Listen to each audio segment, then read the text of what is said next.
Hello అందరికీ ఈరోజు ఒక మంచి హెల్దీ రెసిపీతో మీ ముందుకి వచ్చేసాను.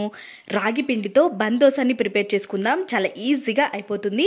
ఒక హాఫ్ కప్పు వరకు మనం ఉప్మా చేసుకునే రవ్వ, అదేవిధంగా ఒక కప్పు వరకు రాగి పిండి, ఒక 1.5 కప్పు వరకు మజ్జిగతోని కలిపేసుకొని ఒక 15 మినిట్స్ పాటు పక్కన ఉంచుకోవాలి.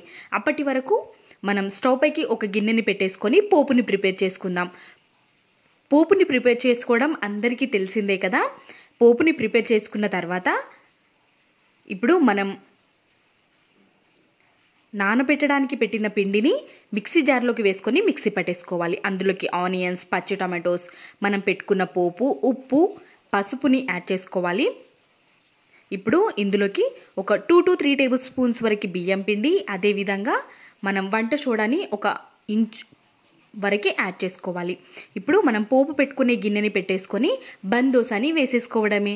మీకు ఇంకా డీటెయిల్గా కావాలి ఈ వీడియో అనుకుంటే నేను వీడియో కింద లింక్ ఇస్తాను, చూసేయండి.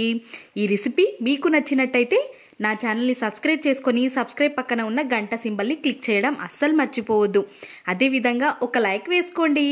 ఈ హెల్దీ రెసిపీ రోజు తినడం వల్ల చాలా మంచి హెల్త్ బెనిఫిట్స్ కూడా ఉంటాయి. పిల్లలు కూడా ఇష్టంగా తింటారు. రాగి పిండి అంటే బలం కదా, కాబట్టి ఖచ్చితంగా ఈ రెసిపీని ఒక్కసారి ట్రై చేయండి. చాలా టేస్టీగా ఉంటుంది, హెల్తీగా కూడా ఉంటుంది. కాబట్టి ఈ వీడియో కనుక మీకు నచ్చినట్టయితే ఒక లైక్ వేసుకొని మీ వాల్యుబుల్ ఫీడ్బ్యాక్ని కామెంట్ సెక్షన్లో తెలియజేయండి.